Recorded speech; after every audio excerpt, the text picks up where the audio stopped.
Larry, why do smart people stay stuck in pain? Fun question. I think the reason that anyone stays stuck in anything is either due to lack of awareness or lack of ability or fear. They either don't know that it could be different, they're not capable of making it different, or their fear stops them. Awareness and capability are actually easier ones to address Than fear. Yeah. Fear's bigger. Fear is most of the bad guy here. And I think that's the best place for us to focus on, because that's much harder to help people navigate. In the awareness bucket, do you put information in there as well? Yeah, I do. If you, in other words, the person who grew up in a household where everyone was yelling all the time might not know that there's a different way to relate to other human beings. So the reason that they yell at everyone they know is because that's what they know. They don't know that there's no other tool or skill that's ever been presented. That's awareness. They're not stuck because they want to be. They're stuck because they don't know they don't have to be. Yeah, it's not a conscious decision. Yeah, it's a lack of information. Right. But fear is harder. And when we think about people that have been in pain for a long time, whether it's physical or mental or whatever it is, there are often times that we'll see that humans have the same kinds of resistances. We're not too different. Like, we all have the same patterns of resistance that keep us stuck when it comes to pain, fear in particular. What are some of the biggest hurdles that you can see of getting over, some of the biggest obstacles that present themselves when trying to help get over that fear component? Well, I'll give you an example. Last week I was talking with a practitioner who said something along the lines of, my people that I want to enroll as clients, they always have the same things that come up. They either need to think about it, or it seems too expensive, or they're not sure that now is the right time, or they've tried everything before. They think that they don't need the help. There are a lot of common things like that, right? And so when we look at these after like thousands and thousands and thousands and thousands of reps of what people are saying when it comes to being faced with getting unstuck, the reasons they don't start all point to the same collection of fear-based resistances. Fear around the uncertainty? That's it. That's it. Got it. So it might not be like oh my God, no, I'm so it's nervous comfortable, familiar, even if that familiar is painful. Yeah, right. Versus the effort and energy required to change for something uncertain. People will stay in a painful state that they're familiar with. Right. Because it costs them less energy to stay in pain than it does to try something different. Yeah, it's the hell that I know versus the heaven that's uncertain. Correct. So I think that for the sake of this, there are going to be 4 big resistance categories that I think are worth discussing, that we see a lot of when coaches and practitioners come to us. They'll share all the time that these are the reasons that they might be having a hard time growing in the ways that they want, and enlisting the kinds of clients that they're looking for. So the first one is what you could call temporal displacement, or just a timing issue, right? Like now's a bad time. Yeah. This is very, very interesting, because typically people aren't going to be more ready than when they first sought out the help, or when they first encountered the opportunity for help that they opted into learning more about. They're not going to be more ready than that. But all the time, people are hearing things like, I don't know that now's the right time when, right? Does that make sense? You've heard this before. Yeah, well, it's getting to the end of the summer and school is starting, and then it's winter, and then there's Valentine's Day, and then the summer again. And Correct. So let's take a case about this, right? So think about Sarah. I have these cases here that I'll read off for you guys. So I had someone that told me, hey, look, this woman, Sarah, contacted me originally 3 years ago about her chronic shoulder pain. I really wanted to get started, she said, but work is crazy right now. Maybe after this project wraps up. 6 months later, things are still hectic, but after the holidays, for sure. A year later, I'm in a better place now, but we're moving houses, so once we're settled. And you see where this goes, right? Yes. 3 years later, she's still in pain. We're still waiting for the perfect time. There's never the perfect time. So this is the learning component that I think is important for practitioners that are going through this and hearing things like now's not the right time. Because what do? You say, oh, okay, I guess let me know. We could touch back later. Yeah, when do you want me to follow up? Right. When do you want me to follow up? Exactly. When do you want me to check in? It's not happening, right? So there are a couple things that I think are worth pointing out. First, why our brains prefer familiar pain over unfamiliar effort. Can you say a little more about that? Because I liked that analogy you used around the hell I know.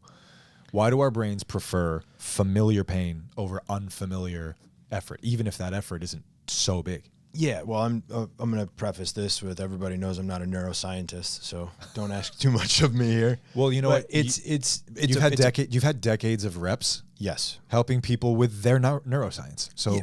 I don't know. Really, what it is it's homeostasis. What we found is we have found our new baseline of, even if it's uncomfortable, at least I know what this feels like, what this is. I know the outcomes of this existence at this point in time. Mm-hmm. I don't know the potential outcome of doing something different, even if the potential for me is exponentially greater, as in my life can be better, I can feel better, I can move better, I can do all the things that I want better, because I'm still not sure if that's actually even possible for me.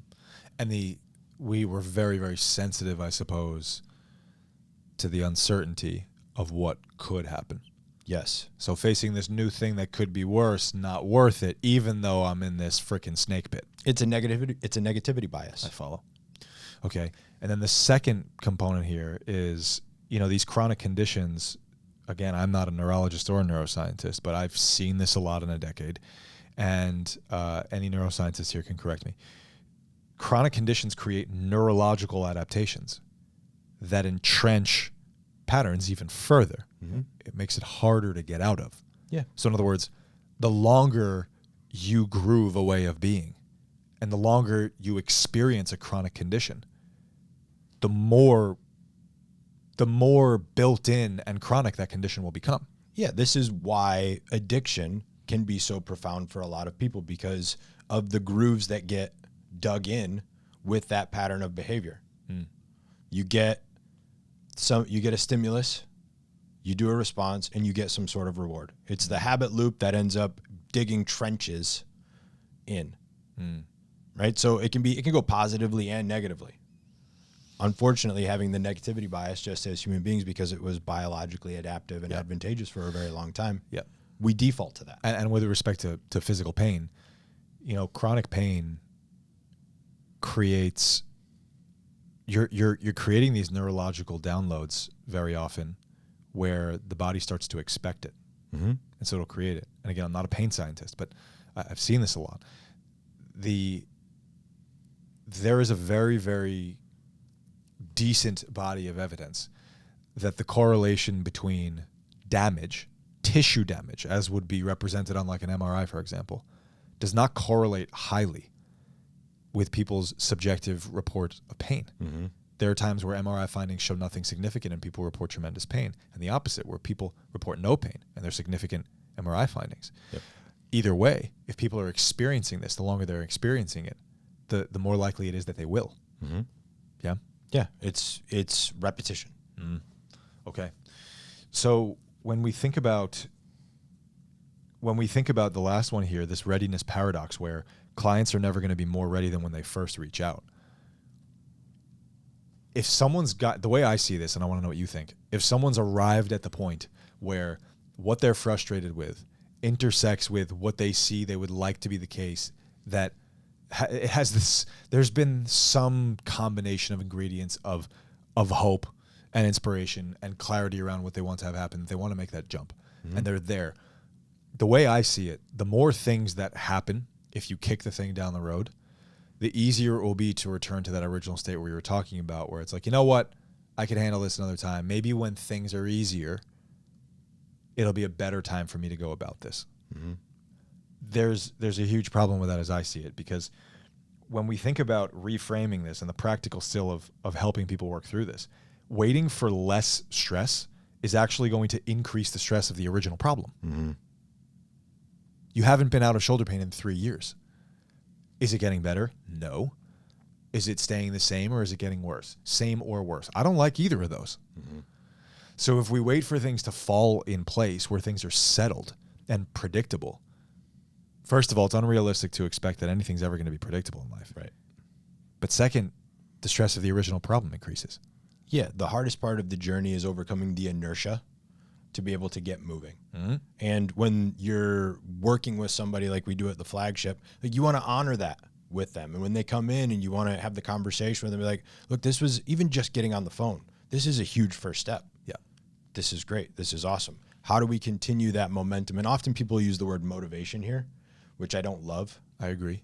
Why don't you love it? Because motivation is fleeting. It's never there when you need it. Mm-hmm. You want to be motivated, I'll send you a 5-minute YouTube video. What do we need instead of motivation? Purpose. We need a powerful why. We need a reason for doing the thing. We're wired for meaning as human beings. So with any why, with a powerful enough why, you can overcome any how. The other thing that comes up for me is we were talking a lot about habits and neurological grooving. Structure, like architecture, infrastructure, like doing real change. I'll give you an example of this. This might get kind of dark really fast, but I think it highlights the example really quickly. I got physically, among other types, I got physically bullied when I was a kid.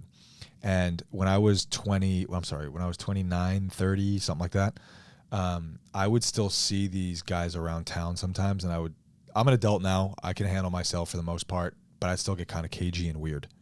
You know, like it's always there a little bit. Yeah. Like kind of hairs on your neck stand up a little, always a little bit weird. Like these are the guys that kind of pushed you around a bunch. It's a little weird, a little bit unsafe, high alert. I had a dream one time after years of doing a lot of work around the psychology of all this and how I felt about myself and my willingness to stand up for myself. And I had a dream one time that I was in my kitchen and these guys were there. And it was chill, but I was, kind of paying attention to what was going on. And are we good on video and audio, all that? I think so. Okay. And it was chill, but I'm paying attention. And I remember that I was cutting fruit in the dream. And they started to turn up a little and kind of bully me verbally a little. And my hair started standing up a little bit, but I was like, all right, like I'm still safe. I'm just going to kind of work through it. I don't like it, but I'm okay. And then it started to escalate and escalate and escalate. And I remember at one point where it occurred to me that I was physically in danger in a way that I never had before. It occurred to me in my dream, if they try anything, I'll just use this knife and that'll be the end of it. And the reason that's a dark dream, but the reason it's so important to point this out was because that is reflective of neurological change that I had installed. It's now just a way of being that you can't have this. I'm someone that protects myself. I respect myself. I value myself, and I'm willing to protect myself. That wasn't the case when I was a little kid. Sure. So that's what I mean by architecture. So that takes reps, right? So when you have something purposeful enough, like you said, and you do it enough, the machine just runs itself now. Yeah, that doesn't happen after one session. It does not happen after one session. Speaking to yourself in the mirror or doing anything. And the converse of this, when you realize your clients are in pain, is that pain isn't waiting for perfect timing. No. Your pain doesn't care if it's the holidays or not. It's agnostic. It's totally agnostic to that. And when we think about waiting for the right time, in the past 2 years, how much up and down and unpredictable stuff has happened in your life? Yeah, all of it. I mean, 3 years ago, we packed up from Michigan and moved to New York. Okay. So you would like to wait 3 months before you start something like this because things will be a little quieter, right? Right. In the next 2 years, as in the last one, in the next 2 years, do you expect that something unpredictable would come up and that there might be a rough patch, or are you expecting perfectly smooth sailing from here on out for the next 2 years? No, something would come up. Do you realize then how if the basis of your decision to get out of pain has always remained as it is right now, that we can actually reasonably predict that you'll never be out of pain? Because what you're saying is when things are quieter, you'll do it. But things are never going to be quiet long enough for you to actually be able to focus on it. If you started a process that was working and then it got messy, would you quit the process that was working? So if you can start it when it's busy, doesn't that mean that it would actually be gravy when it was quiet? This is a logic that a lot of people in pain will never are giving coaches as resistance. Sure. And they're not gonna ever. Well, what I love that you did there is you took that all the way to its end. I think that's crucial to do for people. Yeah, you didn't just say, yeah, okay. You went, okay, 2 years from now, everything get better, stay the same. Life get easier, stay the same. It probably gets more hectic. Great. What's that shoulder going to be like 2 years from now then? Yes. Like you actually get them to go to the place of being in the future, thinking in the future, rather than just existing in the moment. Decisions like these are really emotional, but it's really important that you can bring as much logic to these conversations as possible, because then you can have someone, there's a difference between being logically unsure that something is the right thing to do and being logically certain that it is, but being afraid. You have to help someone evaluate, are we working through a logic misalignment here, or are we working through fear? Because if you're telling me logically it's the right thing to do, but you're afraid, that's a different conversation. And we need to work through that, right? Yep. But it's not the same as, I don't think it's a good idea because it's not a right time. Yes. Yeah, that's a really valuable discussion point. Anything else on time? No, that feels good. Okay. So the second one, a lot of times, I'll give you another example. All right, so this person was telling me, all right, so there's this guy Marcus who spends $200 a month on supplements that aren't working. He spends $150 a month on a gym membership that he uses twice monthly, maybe 3 times monthly, and $300 a month on massage therapy that provides temporary relief for his low back. When I present a comprehensive movement assessment and corrective program for $400 a month, that could actually solve his underlying issues. Suddenly he's not sure about the investment. Right? So $200, $350, $650 a month on supplements, gym membership, and massage that aren't working, but he doesn't want to spend $400 a month on a program that would get him out of pain.